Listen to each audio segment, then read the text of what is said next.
partir de agora é um pouco diferente. O Entrevistas começa de forma remota, cada um no seu espaço, cada um na sua casa, que é uma forma de se prevenir dessa fase de pandemia que estamos vivendo, essa pandemia de Covid-19. Estou recebendo no Entrevistas Reinaldo Bueno Filho, mais conhecido como Mestre Bueno, que veio falar um pouco da espiritualidade e também das questões das religiões africanas. Bueno, muito obrigado por ter aceito o convite. Muito obrigado pelo convite. Há um mês atrás nós fizemos uma live interessantíssima. Sim, sim. E finalmente nós conseguimos ajustar para poder gravar entrevistas. A primeira pergunta que eu te faço é o seguinte: você é espiritualista, você é magista, e toda a pesquisa que eu fiz, você também é formado em Babalorixá pelo mestre Bita do Barão. Sim. O que mudou na sua vida e que tipos de responsabilidades você passou a ter a partir do momento em que você assumiu estar vivendo as obrigações das religiões africanas? Gustavo, primeiro, muito obrigado pelo convite. Eu fico verdadeiramente grato, porque, assim, geralmente é um assunto que as pessoas não dão espaço para, né? A gente não tem espaço para falar de espiritualidade porque é um assunto muito polêmico e nem todo mundo tem coragem de tocar na ferida. Então, eu te agradeço a oportunidade de poder falar desse assunto sem ser tão polêmico, porque, na verdade, se a gente for colocar de uma forma linear, todo mundo está conectado com as energias espirituais de uma ou outra forma. Então não deveria ser polêmica, não deveria ser tabu. Embora as pessoas algo tratem... natural. Exatamente, embora as pessoas tratem como tabu, mas deveria ser natural. Então vamos transformar esse assunto em um assunto natural hoje. Mas é verdade, eu tive o prazer de me tornar Babalorixá com o Mestre Bita. Eu não esperava, para ser sincero. Eu nunca esperei que eu fosse ingressar nesse mundo dessa forma como eu ingressei. A minha mãe até brinca, assim, que ela ficou muito surpresa, porque eu era evangélico e de repente... Você era evangélico? Era evangélico e de repente eu conheci o Mestre Bita. Na verdade eu não conheci, eu reconheci, porque eu já tinha visto em outros eventos, mas eu nunca tinha conversado com ele de fato, sabe? De sentar e olhar no olho e conversar. E aí, a partir desse dia, no aniversário, eu sentei com ele, ele sentou, falou, olha, eu quero que você vá no meu escritório. Eu falei, eu era evangélico, e eu sabia quem ele era, porque meus pais já conheciam. Te assustou? Olha, nada me assusta. Então, boa resposta. É uma coisa que não me assustou. Eu não esperava, mas não me assustou. Eu só falei para ele, tudo bem, eu vou. Quando eu cheguei no escritório dele, isso eu tive que viajar não sei quantos quilômetros, aquela loucura, assim. E porque Codó é muito interior mesmo. Meu pai já esteve lá fazendo palestra. E minha mãe conheceu o Mestre Bita lá fazendo palestra também. Tanto que se você for lá e perguntar para o pessoal que trabalha lá no hotel do Mestre Bita, Hotel Janaína, nos 3 centros que ele tinha, ou na loja que ele tinha, ou no escritório, e perguntar por professor ou professora, as pessoas vão saber que sou eu ou minha mãe. Porque minha mãe conheceu ele dando aulas lá. Ela ia para formar os professores de lá.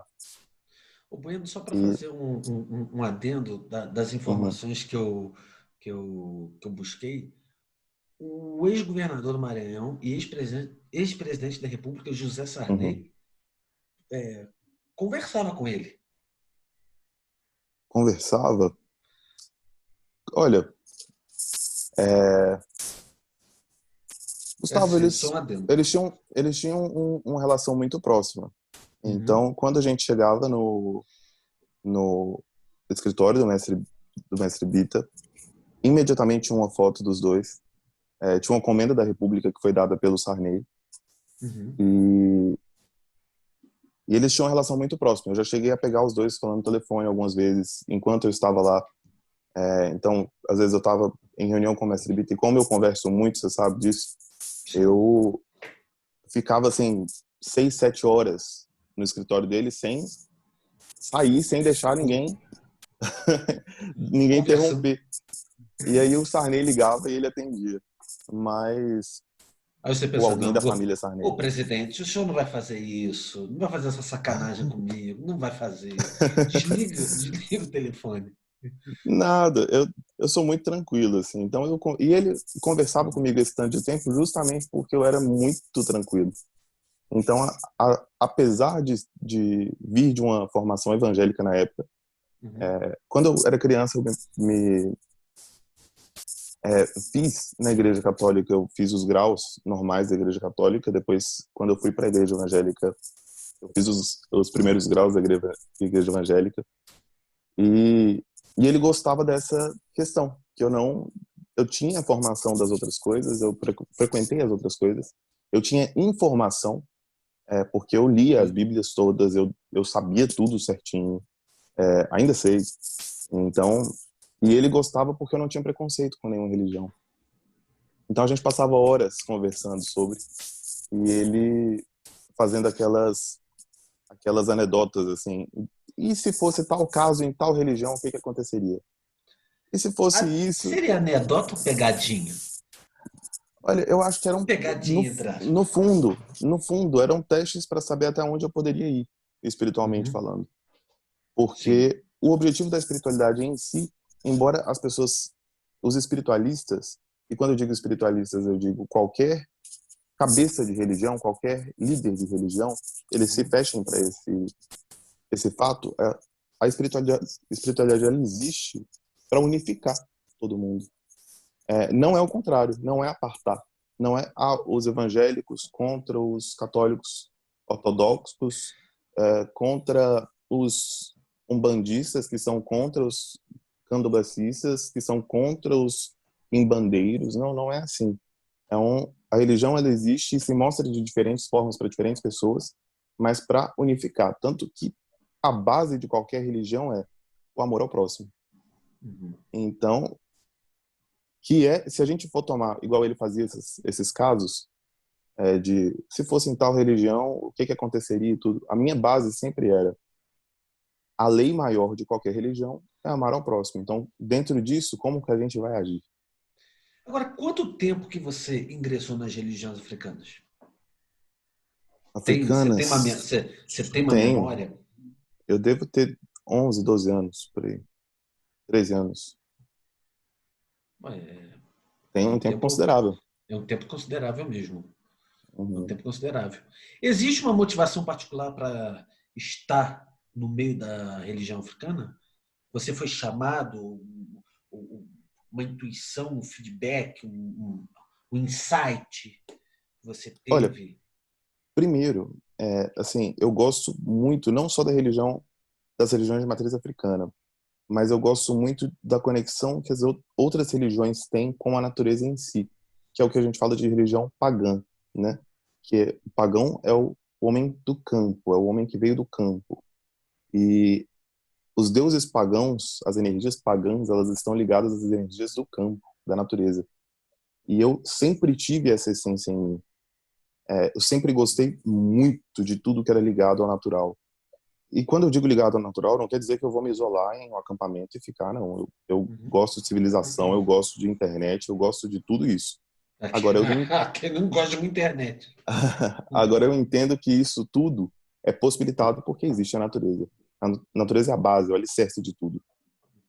E, e quando eu percebi isso nas religiões de matriz africana, que não eram um, um meio só de adorar a uma energia que não se sabia por que existia, nem onde existia, nem como existia, nem por que havia criado tudo.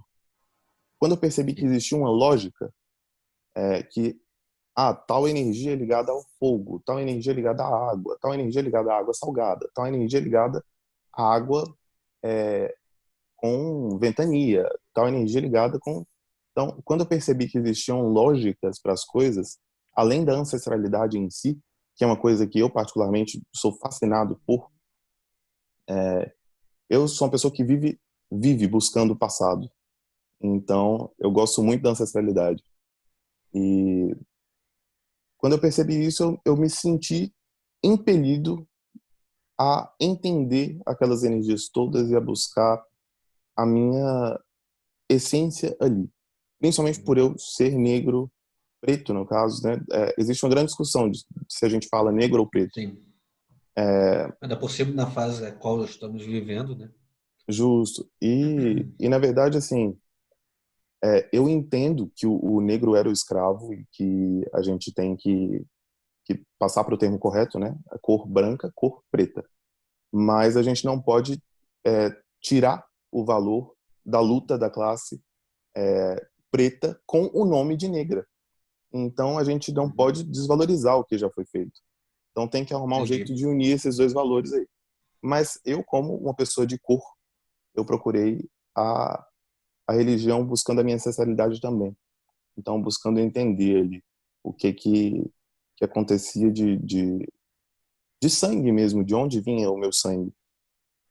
E, e foi muito prazeroso, foi uma autodescoberta muito grande, assim.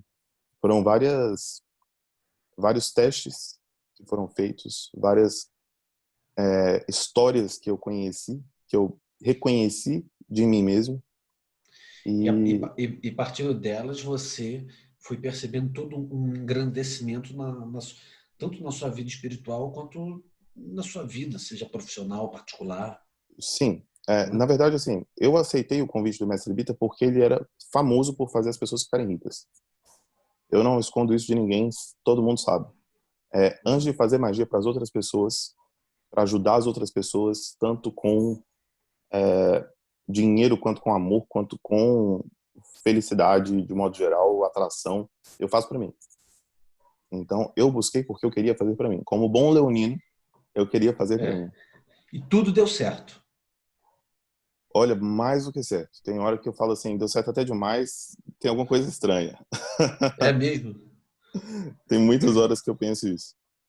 Ô, Bueno, eu vou te interromper, porque é o seguinte, nós vamos para um rápido intervalo comercial. Você que está em casa, continue em casa.